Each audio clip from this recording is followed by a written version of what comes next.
economics says, look, people are rational. We make decisions with no emotion. We use lots of computational energy, weigh the pros and cons. And obviously, that's just not true. It ignores the whole field of psychology. And so in behavioral economics, you combine the field of psychology and economics and say, look, people make decisions with lots of emotion. We are present bias. We overweight our present selves. We follow social norms. But the good news is that we do these things in predictable ways. And once you understand how and why people behave, you can start to change it. And so behavioral science and behavioral design basically uses those insights on psychology to actually apply it within real world problems. Welcome to Lenny's podcast. I'm Lenny, and my goal here is to help you get better at the craft of building and growing products. I interview world-class product leaders and growth experts to learn from their hard-won experiences building and scaling today's most successful companies. Today, my guest is Kristen Berman. Kristen is the CEO and co-founder of Irrational Labs, where she and her team use behavioral science to help companies like Google, Airbnb, PayPal, Microsoft, Fidelity, and TikTok build better and more successful products. In our conversation, we cover a ton of real-life examples of product changes that her and her team helped craft that led to significant impact at the companies. We talk about what biases and psychologies they find most commonly get in the way of people achieving what they want to achieve in your product, her biggest surprises and insights about human psychology and how it relates to product design, a couple of real-life case studies, including her work with TikTok and the change they made in the product as a result, and so much more. I found this conversation super fascinating and super tactical, and I can't wait for you to hear it. And so with that, I bring you Kristen Berman. Hey, Ashley, head of marketing at Flatfile. How many B2B SaaS companies would you estimate need to import CSV files from their customers? At least 40%. And how many of them screw that up? And what happens when they do? Well, based on our data, about a third of people will consider switching to another company after just one bad experience during onboarding. So if your CSV importer doesn't work right, which is super common considering customer files are chock full of unexpected data and formatting, they'll leave. I am 0% surprised to hear that. I've consistently seen that improving onboarding is one of the highest leverage opportunities for both sign-up conversion and increasing long-term retention. Getting people to your aha moment more quickly and reliably is so incredibly important. Totally. It's incredible to see how our customers like Square, Spotify, and Zora are able to grow their businesses on top of Flatfile. It's because flawless data onboarding acts like a catalyst to get them and their customers where they need to go faster. If you'd like to learn more or get started, check out Flatfile at flatfile.com/Lenny. This episode is brought to you by Whimsical. When I asked product managers and designers on Twitter what software they use most, Whimsical is always one of the most mentioned products, and the users are fanatical. Whimsical is built for collaborative thinking, combining visual, text, and data canvases into one fluid medium. Distributed teams use Whimsical for workshops, whiteboarding, wireframes, user flows, and even feature specs. And it includes thousands of built-in icons and a rich library of templates. See why product teams at leading companies call Whimsical a game changer. Visit whimsical.com/Lenny to have my own templates added to your account when you sign up. That's whimsical.com/Lenny. Kristen, welcome to the podcast. Thanks, Lenny. Great to be here. It's great to have you. You run something called Irrational Labs. And so to set a little context for folks, can you just talk about what it is you all do at Irrational Labs? Yeah. So Irrational Labs, we are a behavioral science consulting and design shop. So we think about all things behavior change. So we work on understanding psychologies that drive users and then designing and testing ways to change behavior and drive engagement. And I started it in 2013 with Dan Ariely, who's a famed behavioral economist. We started with just working with a handful of companies, and now we have a team of 20 behavioral scientists working on behavior change across industries. Can you talk about some of the companies that you've worked with, just to give some examples, and then what kind of stuff have you actually helped them with?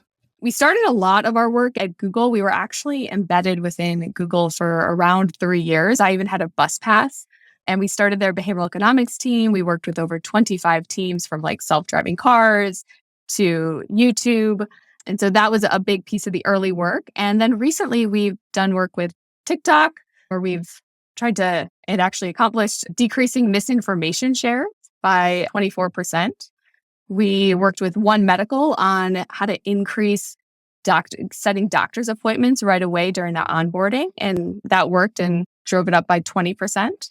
We worked with Credit Karma on basically helping them increase setup for reoccurring deposits. We did that and increased it by 18%. So basically a variety of ways to drive behavior change. Done stuff with Intuit, Microsoft, LinkedIn, and obviously a variety of startups as well. Wow. Okay. We're definitely going to talk about some of those examples. I'm super curious to hear what you did with TikTok, big company and story these days. Before we get to that, what exactly is behavioral design? And can you just define this space for us? Let's start with what is behavioral economics. So basically, behavioral economics is a reaction to economics. So economics says, look, people are rational. We make decisions with no emotion. We use lots of computational energy, weigh the pros and cons. And obviously, that's just not true.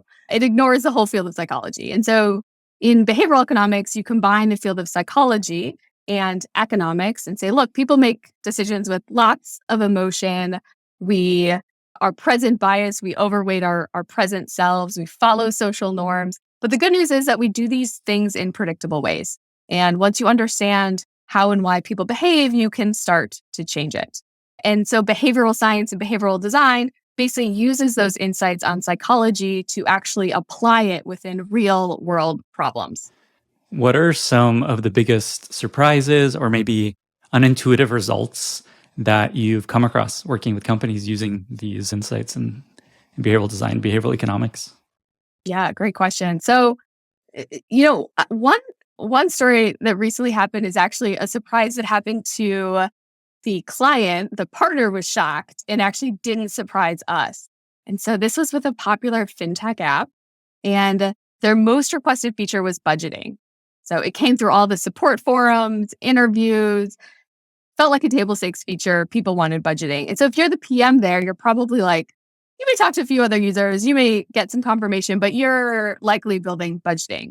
And that's really where they were when we came and started working with them.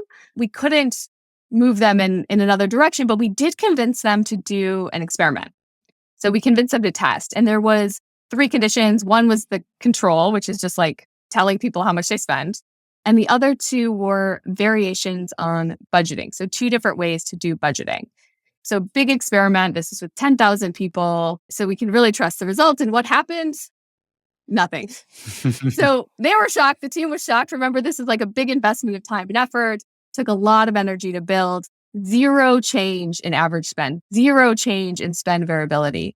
And so the question is like, why weren't we surprised? Why were they surprised? And so the thinking here is if you map out every single step that it takes to do this behavior, and the behavior would be reducing your spend, it's pretty clear that budgeting just isn't going to pull the weight. And this is what we call a behavioral diagnosis, where you map out every single step. So you'd have to like know what your budget is. You'd have to know where in the month you are. You'd have to make a plan to do it.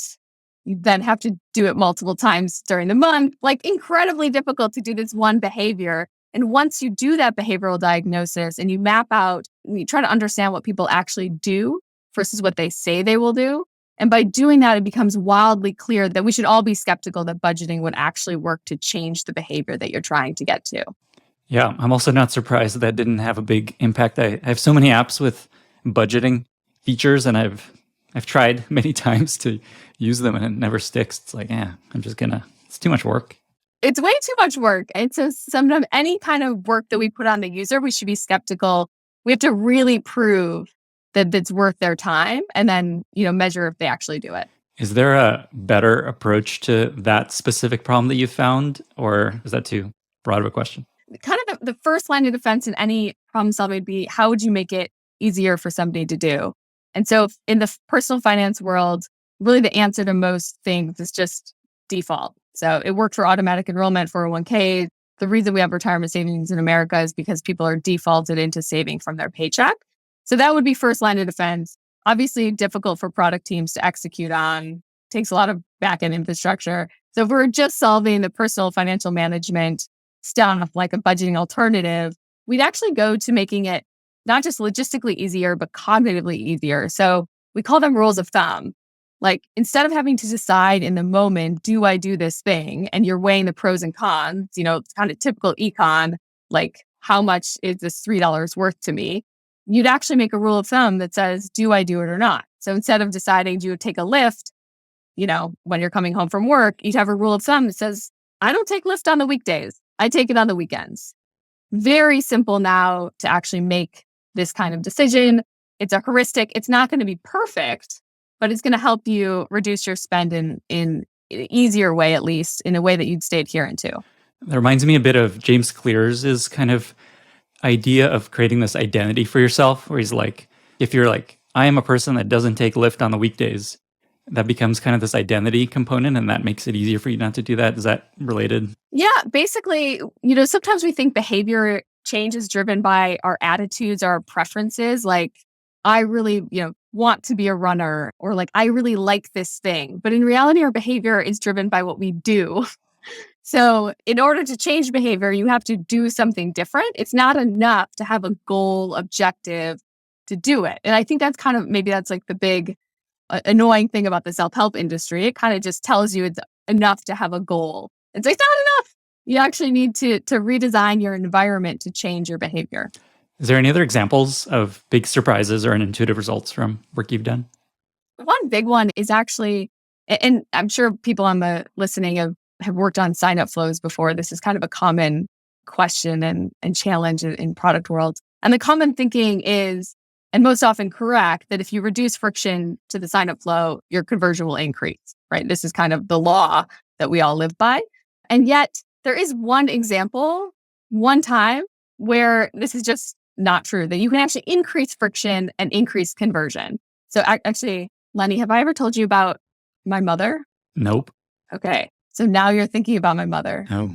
Before you were not thinking about, there's nothing about my mother. But I just made you think about my mother by asking you a question. Son of a gun. So when you ask a question, you can insert an idea into someone's head. You can get them thinking about something different. And so in a sign-up flow, what would you want people to be thinking about? You probably want them to be thinking about the benefits that you offer. So if you ask them a question, they can think about the benefits. It's going to increase their motivation to get over the hump of the future friction you're going to put in front of them, because now they understand the benefits. So as an example, if you go to apartment list, they ask you questions during the sign-up flow that's like, what kind of apartment do you want? Do you want a studio or a 1-bedroom, a 5-bedroom? Do you want a patio, a basement, a view? Now all of a sudden I'm engaging with the benefit. I understand how much supply that they have. So if you use Stitch Fix, or actually Trunk Club has come out and said they did this and it increased conversion by 133%. So asking these questions can really drive conversion. We actually did something where we put a quiz on a partner's website, and it's TitleCare, which is basically a device that lets you remotely connect to a physician. It's a little bit hard to use, but we wanted to help people understand the device. And we asked them questions about their medical behavior, their frequency use of technology. And for people who completed the quiz, 53% of them went on to purchase versus 37% who didn't complete. So these type of questions can have a real impact. And so very tactically, the idea here is you add a step to your flow that asks the user some question that isn't actually something you need an answer to, but may get them to be more excited about finishing. Is that right? Exactly. Yeah. And I would say probably most teams can do this. You can replace the carousel. Like the carousel, is something where it tells you the benefit, but we want people to actively engage with the benefit so that they're thinking about how you can improve and affect their lives. So you said it's worked a couple times. This probably isn't something that usually works, as I experience. Like sometimes it may work, it may be worth trying, but usually it probably won't work. Is that generally right? I think, we once removed a field that was like an open text field. We're asking people an open-ended question, and we improved conversion by 40% page over page. Oh. So for sure, some questions are harder and you should not ask them. When questions are easier and it's a drop-down multiple choice, this is when you should be trying it. But definitely the recommendation is not to ask a hard question where people have to think about it. By the way, for the question that we did that was open text, the folks on the team thought that it was an easy question. But most questions when you're asking people kind of an open text field is just not an easy question. Right. Hate those open text fields. And then just one last, because I imagine people are listening to this like, oh, maybe we should run this experiment. Is the general best practice to ask a question that gets you to think about something that motivates you by finishing? What's like the rough mental model there? So I think it's each product obviously will be different. One example would be like, so if I'm a bill pay app, you could tell me that I could pay my bill once a week, every day, every month. I could time it. But a better approach would be to ask me, do you want us to pay your bills immediately or every week or every month? And so what you're doing there is engaging people in the setup and actually implicitly telling them we can pay your bills immediately. So would think about kind of combining those two as showing people the benefit, like how fast do you want us to pay your bills, which gets you to think about how fast they are, and the settings, which is actually like you're really doing something to help the app work. Awesome. Before we dive even deeper into more examples, I wanted to zoom out for a moment. And I'm curious, just how did you even get into behavioral economics? You said you worked with Dan Ariely. How did all this come about? Yeah, great question. So I met Dan around 2008. And if you don't know Dan Ariely, definitely worth a Google. And at that time, he had just written his first book, Predictably Rational. And I was a product manager at Intuit, working on QuickBooks Online. So first use, customer discovery. And really after reading the book, hearing the talk, it's just like this light bulb went off. And it was like, I'm like talking to 5 to 10 customers to inform a feature, a product, and try to come up with some like insight on human behavior. And yet there's this whole field that studies this, right? That has papers and thinking and studies why we behave the way we do.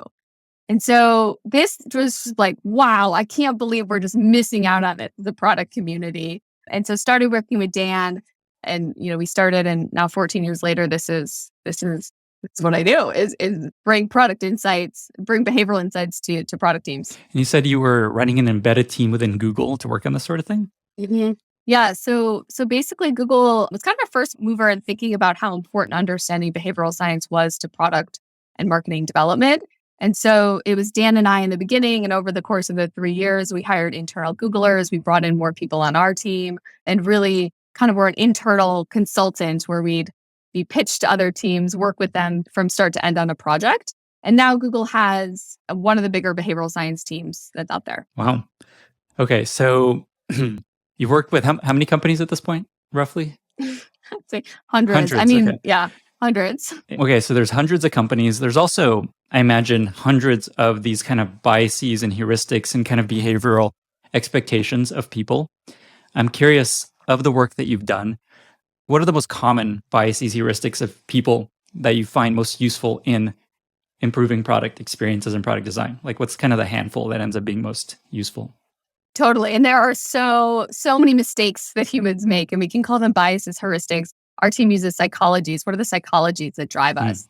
And so to tackle this, our team basically has created a model of behavior change we call the 3 Bs. And this summarizes the most important psychologies that drive user, that are important to the product managers and the marketers. We've used this at Google, Microsoft, LinkedIn, so all the companies that we work with, and they now use it. And so the first B, so 3B framework, first B is actually not a psychology, but it is the most important part of behavior change. And it should kind of be obvious. Like if you think about behavior change, behavioral economics, it is behavior. In order to change behavior, you have to pick a behavior that you want to change. So companies are really good at outcomes, but just not as sharp at picking the behavior. And when I say behavior, I mean action, the thing that you want someone to do. By the way, the only wrong answer here is log in. So it's not about logging in. It's about what you do after you log in. And when we're consulting teams, it'd be like, we need to get uncomfortably specific, we say, just really specific in the behavior. So example, if I'm Peloton PM and I'm working on the app, I would say something like, within 7 days of somebody starting the app, they do 2 10-minute workouts with 2 different instructors. Now, obviously, that is wildly specific, and you'd probably be very happy if they did one workout with one instructor. But the reality is, if you don't define that behavior you're going to change, you can't actually define the psychologies that affect someone's decision making when doing that behavior. So that's the first B. Second B, again, is probably pretty obvious and is very critical. It's just barriers. So we need to reduce the barriers to doing the behavior. And there are two types of barriers we look at. One is logistical. So this is just the stuff in our way. Could be entering a credit card, could be any form field. And then the second is cognitive. So the cognitive barriers get in our way as well. These are things like uncertainty aversion. This is optimism bias, information aversion, right? These are the things that would prevent status quo. Big one is just you do the same thing today that you did yesterday. Really? And so your job is... Can you talk about those three just throw out there just briefly? I'm curious about those specific biases while we're there. So uncertainty aversion, when something is uncertain or we're not, so I'll give you an example. If you're Lyft, there's logistical friction, which is wait time. But then there's also this uncertainty of, is it going to come on time? When is it going to come? And with this uncertainty, you're probably going to look for other options. You're going to open up Uber and say like, maybe it'll come faster. And so when there is uncertainty in our life, we either look for other options or we just don't make a decision at all, right? This is, by the way, very big in healthcare, where when you're very uncertain about something, you may not even go to the doctor, or you may just make the wrong decision. Got it. And same with status quo effect, where, we kind of underlying status quo effect is this idea that we always take the path, not always, but majority of it, you don't really say always when you're talking about human behavior. Human behavior is very complex, but more often than not, we take the path of least resistance. So we do the thing that's easiest. And typically the thing that's easiest is the thing that we've done yesterday and the day before. And so when you're asking someone to do something different, which is what most product, especially startups, are trying to do, you actually have to increase, their motivation or make it easier, reduce the barriers to get them to do that. And so status quo effect is a big one that folks are fighting. Awesome. Thanks for sharing those. Let's keep going. Cool. So the third B is benefits. So this is where you want to increase not just benefits, but the immediate benefits of doing something. So we are all present bias, which means we prioritize our present self over our future self. So there are plenty of reasons that somebody, your customer, your user should take an action, but you actually have to give them a reason to take an action today. So as an example, if you're Asana and you're trying to get someone to log a task, the right thing for them to do is log the task because it's going to get their project done on time. You're going to have a collaborative and communicative team that you're going to want to be on. But one of the real reasons we may log a task is because of completion bias. We want to see the checkbox. We may log it because of social desirability bias, where other people see that we're getting our work done. There's a notification that goes to my teammate when I complete something. So these are the immediate benefits that we have to build into products and features to drive use. Awesome. I definitely have completion bias. I love checking those freaking checkboxes. Yeah. I know Sana is famous for that little unicorn confetti thing, right? For like making you feel really good when you complete something. Yeah. I don't know how much emphasis to put on these kind of like, confetti stuff. I think the idea of being done is that psychological understanding that you completed it, confetti or not, is very powerful. I love confetti. Okay, so just to recap, there's the 3 Bs: behavior. What is the behavior you're trying to change? And the way you described it sounds like the activation milestone. That's the way most companies think about that. Is that right? Mm-hmm. Yeah, I would say the activation milestone. And the novel thing here is just getting really specific about this behavior. So much that if you're not arguing with your teammates, you're doing it wrong. About which behavior? And yeah. I imagine this often comes similar to the activation kind of moment. It comes back, working backwards from what is most likely to keep this person around long-term, kind of to keep them retained, right? Yeah, exactly. And so what correlates with retention and what provides kind of an immediate value to them by doing this behavior. Awesome. Okay, so behavior, then barriers. How do you break down barriers? Logistical and cognitive, and then benefits. And the point about being an immediate benefit is a really interesting one. Because, it may be like in a year from now, I might earn some money, but I'm not going to do anything hard right now if I'm not going to make any money right now. Exactly. And so this is a tough one because we want to believe that people really do and use our product for the end benefit. but we really need to give people the reason to do it today. Awesome. I want to dive into a couple case studies of companies that I know you've worked with. Maybe before that, I thought it'd be good to ask this question about just like the dark side of this stuff. I imagine people often worry about, hey, are you just tricking people into doing things they don't want to do? That's not good. How do you think about that kind of line? Yeah, it's a great question. I think the answer to this really, with many things in life, comes down to incentives. So what are the incentives of the product teams, of you, your manager, the team working on this? I like to say kind of we are what we measure, and it really matters what you measure. So I'll give you a personal example. Yeah. Lending Club a while ago hired me to increase their conversion flow for borrowers. So they're a lending app and they wanted to get more borrowers in the flow. The novel thing here was that they would pay me a lot of money if I hit a bump. It was like a 5-point bump, and 0 if I didn't hit anything. That was Or that if I didn't hit, was if your I didn't hit incentive the clip. structure. Right. Wow. So my incentive structure was to increase the conversion flow. And over the course of working with them, I became a predatory lender. I was suggesting things that the legal team was like, no, Kristen, of course you cannot do that.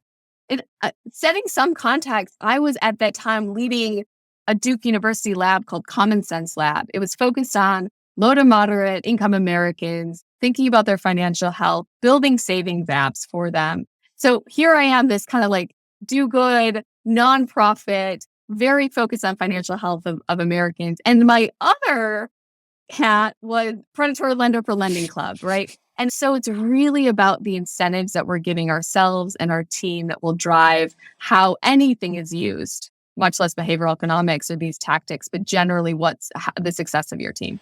You may not have a clear answer to this, but any advice for setting those incentives correctly? Anything you've seen work well? Yeah, I think for us, there's 2 tips. One would be to set the incentive on the behavior, because the behavior is going to align more with the customer outcomes than the active use or the retention. And of course, and I'm not suggesting we don't measure active use and retention and these things. You just definitely measure them, but setting the incentive and the KPI and the product and the marketing team on the behavior is going to result in a more customer-friendly product and outcome. And then second would be increasing the duration of the incentive. So if you're trying to hit a quarterly outcome, you're likely going to do things that will impact the short term to give that a bump.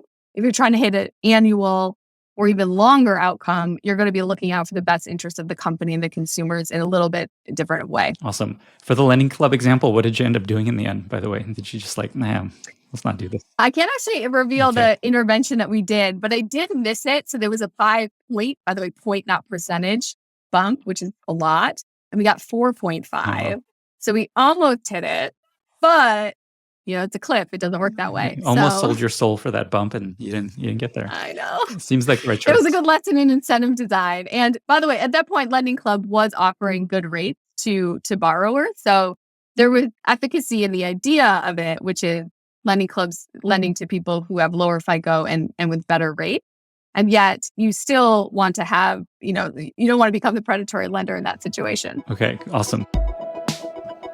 Are you hiring? Or on the flip side, are you looking for a new opportunity? Well, either way, check out lennysjobs.com/talent. If you're a hiring manager, you can sign up and get access to hundreds of hand-curated people who are open to new opportunities. Thousands of people apply to join this collective, and I personally review and accept just about 10% of them. You won't find a better place to hire product managers and growth leaders. Join almost 100 other companies who are actively hiring through this collective. And if you're looking around for a new opportunity, actively or passively, join the collective. It's free, you can be anonymous, and you can even hide yourself from specific companies. You can also leave anytime, and you'll only hear from companies that you want to hear from. Check out lennysjobs.com/talent. So there's 2 companies that you work with that I use, and I'm curious what you did for them and how you worked with them. One is TikTok, and then the other is One Medical. And so it'd be cool to just hear what you did for them, what they wanted your help with, and then just kind of what you took away, how it went, all that. Great. Yeah. So TikTok is obviously a big platform. And with any big social media platform, they have misinformation on it. So this is not just a problem with TikTok. Facebook and Twitter have it. and misinformation is growing. And so they asked us to help decrease the spread of misinformation on their platform. So there's lots of ways that we could take that. And the first thing that we did, as we kind of do with any companies, think about what is the behavior that you want to change. And so we narrowed on decreasing shares. So we could have said likes, we could have said comments or general engagement, which, is a broad thing, but we narrowed on decreasing the shares. So when you're actually going to see a misinformation video, we want to decrease the number of people that share it. So that was the first step. And the second step is this, 3B model. How do we think about the barriers? And so, with TikTok, the thing that you want to do is get people to do something less, right? When you want to get somebody to do something more, you make it easier. When you want someone to do something less, you make it Put up barriers. Yeah, actually, a nice example of it, there's an elevator study where basically you want people to use the stairs. And so what the researchers did was make the elevator door close 16 seconds longer. So now you're getting the elevator, you're annoyed, it's harder to use the elevator, and people went to the stairs. 16 seconds. Interesting number. 16 seconds. We can't wait 16 seconds. That is actually kind of long, though. You're standing there, twiddling your thumbs. I'd use the stairs. Yeah. And so that's kind of what we did for TikTok, which is basically you're in a very hot state. TikTok is a very fast platform. And so we just slowed people down. So two things. There was a label on the video, which is kind of classic in the misinformation world, where you tell users that it's unverified information. And the second thing was once you click the share button, we popped up something that said, "Are you sure?" And this was basically slowing people down. So logistical friction and actually cognitive friction, because we're asking people to reconsider a prior decision and question their self. And so with that, both those things, the label on the video and the pop-up, reduce shares by 24%. Wow. And these are tactics that Facebook and Twitter are also using to slow people down. This was actually one of the first, published studies that showed that this drove down misinformation. Can you talk a bit about how you came to those two conclusions? I know you work really closely with the product team, and there's this whole process you go through. How do you come up with these ideas? How many ideas did you test? Is there anything more you could share on that? Yeah, it's actually a pretty involved process. So first we did a literature review, which is basically saying, look, we're not the first people to think about this. Let's talk to the experts and understand what has worked and what hasn't. So with that, actually one of the insights was that reminding people about their value of accuracy. So most people want to be accurate. Most people actually don't want to share misinformation. And so if you can remind people at the point of sharing, by the way, it doesn't work if you remind people before or after, it's at the point of sharing that this is unverified information. Studies have shown that this could decrease shares. So we took that piece.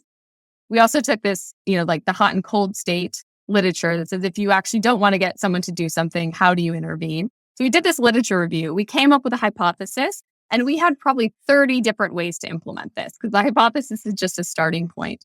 And then we put it into quantitative research. So we actually put 5 different versions of the pop-up in front of over 1,000 users, which, we got users from Prolific, which is a platform where you can easily test things.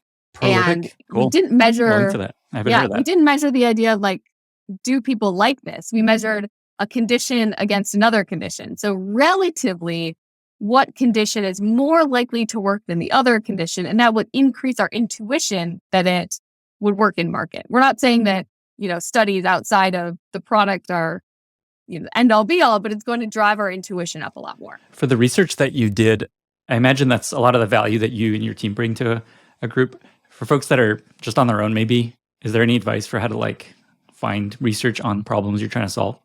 Yeah, I would say basically, if you're looking at a new problem, it's very tempting to talk to 5 users in the beginning. We would basically say, look, go spend a day on the internet, Googling to see what else has been done. And Google Scholar is a great place to start.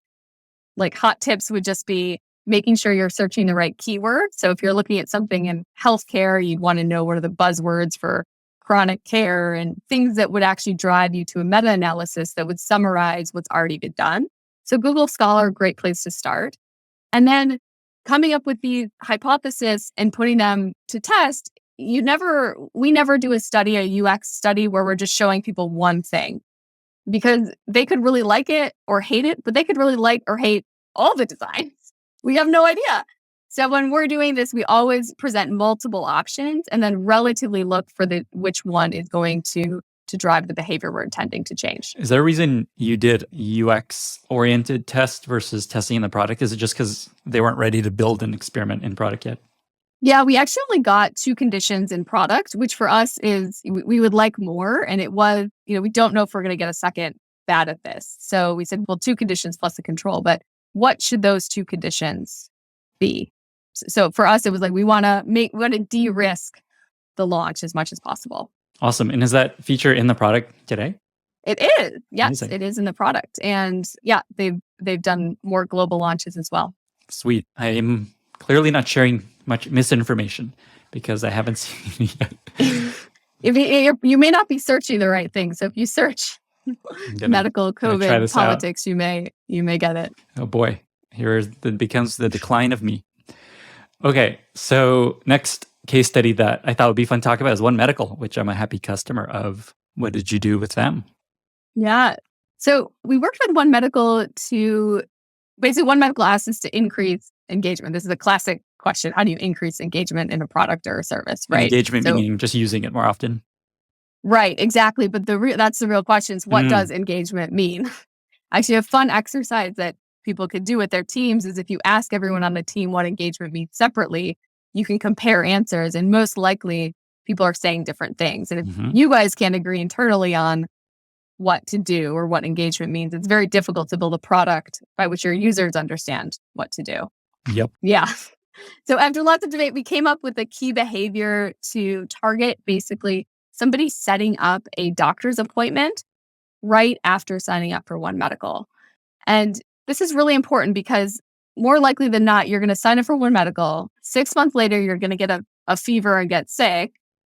And are you going to remember this app that you signed up for 6 months ago? Probably not. You're going to do the same thing you did before, which is call the doctor that you've normally gone to. So really important for One Medical upfront during onboarding to set the mental model of what they can be used for in going to that doctor's appointment. So then we looked at the barriers. What are the barriers? Like, who is going to be your provider, your doctor? Like, picking somebody is hard. Finding a time, an appointment time is hard. We're all busy people. How are you going to fit it in? Knowing actually what One Medical can help you with, also difficult. Like, what is this company or thing, and what should I go to them for? And then the benefits, right? What are the benefits? And the benefits for using One Medical is you get your questions answered immediately. It's very simple, but you can really get your health questions and issues addressed. And so the simple intervention we did was just during onboarding, we asked people a few questions about their health, mental, sleep, physical. We then recommended a provider. So instead of having lots of choice, decreased the choice, recommended them one provider, told them why, and then recommended appointment times and limited the amount of appointment times. It was for tomorrow. We recommended a virtual appointment. So it'd be a quick thing that you could do from your home. And then that intervention, like the onboarding intervention, increased bookings by 20% during onboarding. Of appointments. Yep. Oh. Yeah. With onboarding. I don't know if I went through that when I joined One Medical. This is recent. Yep. Okay, cool. Yeah. By the way, One Medical is awesome.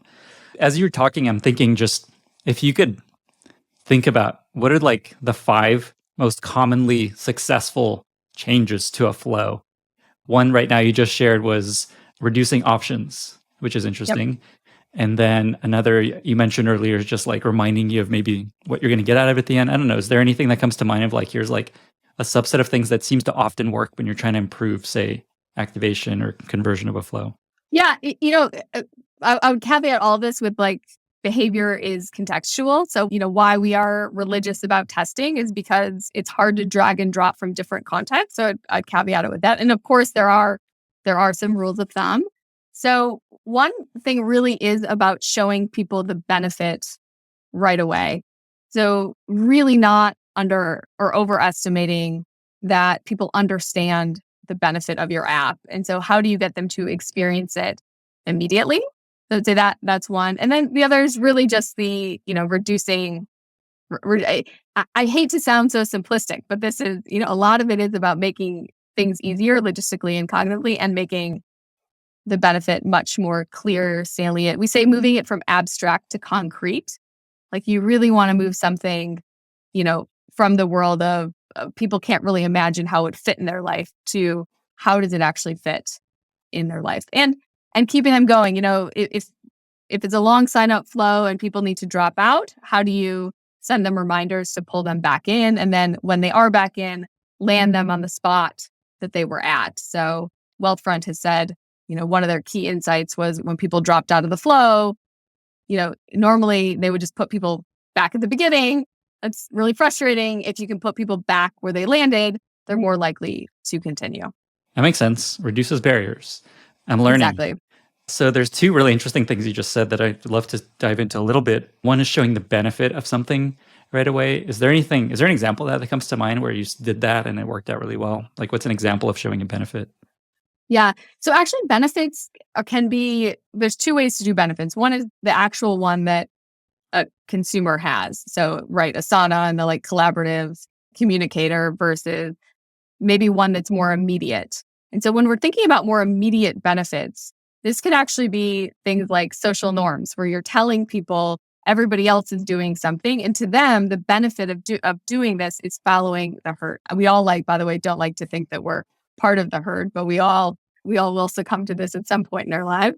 And so, one example is where we worked with a company called Steady, and it was a fintech app, and we're helping people to sign up or sync their bank account. Syncing their bank account is a required step in any kind of fintech app, and yet so difficult, big drop-off point. And just by reframing the choices of getting someone to think about completing a step, versus the benefit that would come to them after. So the benefit of syncing their bank account was actually huge. You'd get to see your income. You're really actually changing someone's financial picture by doing it. And they're signing up for it. They know it. But the small immediate benefit is how you're framing each step. So each step is going to give you the immediate benefit. So for this one, it was a completion bias thing again, where people are motivated to complete something. Sometimes we'll do an error message if it's really important for the app to work. And again, you shouldn't do that all the time, but if it's really important, the benefit is actually decreasing that error message on the screen. We call this right for wrong, doing the right thing for the wrong reason, where the right thing may be completing the flow, but the wrong reason is seeing that error message go away. Again, I would use that with caution. People will not use and love your app if you're putting error messages all over it. That makes sense. I think you mentioned this. So I haven't mentioned, but you wrote a guest post for my newsletter. It's one of the most read posts of the newsletter on just using a lot of the, I don't know if I told you that. Yeah, that's awesome. Yeah. And it's about using these insights to improve conversion in general. So we'll link to that in the show notes. And I think in that post, you mentioned this concept of right for wrong. It might be worth spending a little more time on this. Just what does that mean? And what's an example of that? When we think about right for wrong, we're helping people, again, do the right thing. So this is a behavior that they want to do, but the reason is actually probably not related. So if you think about just, vaccines and what we saw here, the reason to get a vaccine is to help my neighbor and prevent them from getting sick. And yet what happened? We gave people donuts, give people free pot or marijuana. There were lottery tickets in Ohio. So this is the right for wrong idea where you're really substituting. By the way, there's one of the bigger voting interventions is just having pizza show up at the poll line, right? You're motivating people to go vote, not because they want to contribute to democracy, but because there's pizza in the poll line. So at some level, we're pretty simple humans where we want an immediate benefit. Clubhouse actually was an interesting example of this at some level where you saw two levels of status in Clubhouse. There were the people who were friends with the people on stage, and then there was everyone else. And so that was like a motivator to be friends with more people and start following people so that you could be in that little, bucket of friends with other people. So we're giving people kind of some other reasons to do a thing that they may want to do, but they don't necessarily have the motivation to do it right away. If you think about Peloton, yes, I want to work out. Yes, I want to have a healthy person, but maybe I want to go to the class because the instructor may give me a shout out, or there's some streak that I'm trying to continue, right? So they're right for wrong here is the real reason to work out is to improve my physical health. But wow, I just want that instructor to give me a shout out. So the key there, just to kind of come back to the dark side of some of the stuff, is you want to make sure the end mean is good and right. whatever that means. Exactly. Yeah. And so again, all these things, the possibility of using anything for negative outcomes exists. And really it's about the incentives. Is what is your incentive to drive the customer benefit? And that's really where we say you have to be measuring the customer outcomes. You have to be focused on the customer outcomes. And some of the toughest teams we have understanding this are nonprofits. So we worked with one company a while ago. We tried to get them to add a deadline because they were trying to help people sign up for interviews. So like they were basically filtering people before Staples would get them for an interview. So they'd do the interview prep, they'd help them show up for the interview. But the reality is that like sometimes people miss this stuff. It takes a long time to get to the interview. And so our push to them was to add a deadline to help people show up. Sometimes we say deadlines are a gift, right? You're just helping people kind of prioritize this. And they said, no, absolutely not. We cannot add a deadline. This is just too hurtful. And the reality is when you add deadlines, and we've done this in multiple companies where you add a deadline, more people do the thing, right? Because you're helping kind of create the right for wrong reason, giving people the wrong reason to do the behavior that they actually want to do. We added a deadline to Kiva Flow for when their borrowers were signing up, and we increased their conversion. So obviously you can use this in ways that are unintended, and it really has some upside to help people. I imagine you're building kind of this just like toolbox of ideas that end up working often at Flow. I know you said that you can't just copy and paste. Rarely is it just like, oh, this worked at 10 other companies, it'll probably work here. But that's kind of a cool thing that your team's probably doing, just making this big list of like, here's 10, 20 things that we could start with these ideas and talk about them. Yeah, there's, once you understand the psychology of human behavior, you really start to understand and see patterns. We started with the idea that behavioral economics shows that people act in irrational ways, but we do it in predictable ways. And so once you start understanding this, you can really start designing for the behavior change at this kind of predictable level. For a product team that's listening to this and they're like, oh, we can't work with you guys right now. We can't afford it. We don't have time, just like generally, but I want to think about this stuff and maybe implement it on my team. What would you suggest to, say, a PM leading a team that wants to implement some of these principles? Yeah, I would probably start from the process angle. We have the 3B framework, which again, the most important step is defining the behavior. So if you were to do a workshop with your team on what is the uncomfortably specific behavior that you want to change, and you align everyone to this, it's going to be much easier for you to change that behavior because the psychology that drive that behavior will be a better conversation and more obvious. So first is starting with the behavior to get everyone in a room, do a small workshop. The second would be the behavioral diagnosis. And this is the toolkit in behavioral science where we study not what people say they will do, but what they actually do. And so the behavioral diagnosis, I'd say it's like a journey map on steroids where you're really trying to map the steps that get people to the behavior change. And again, just doing this, teams have light bulbs. And this is one of the main things that we work with teams on. We help them do the behavioral diagnosis to have those light bulbs. And then we, help diagnose and design the intervention. Can you talk a bit more about this behavioral diagnosis step? Like what actually happens there? There's kind of two steps. One, you can outline the full kind of high level flow where you're saying, maybe there's 50 steps in getting to the behavior. And you can do this before they hit your product too. But when we're working with just like a very kind of, we want to help a team grow their product versus develop a new product. If it's just about growing and improving the current product, we'll do a deck of 200, 300 slides of screenshots where it's just very detailed analysis of the steps that it takes to get to the behavior change. And then we overlay the psychologies that are driving people at each step, right? This actually takes a really long time, but the light bulbs of like how you actually get to that behavior. As I said, behavior change isn't easy. It's complex, it's hard, it's noisy. And so you have to understand the steps that get you there before you're trying to change it. Wow. That sounds really useful. So you go through the product, make a screenshot of every little step, and then connect what barriers keeping them from progressing. Is that roughly right?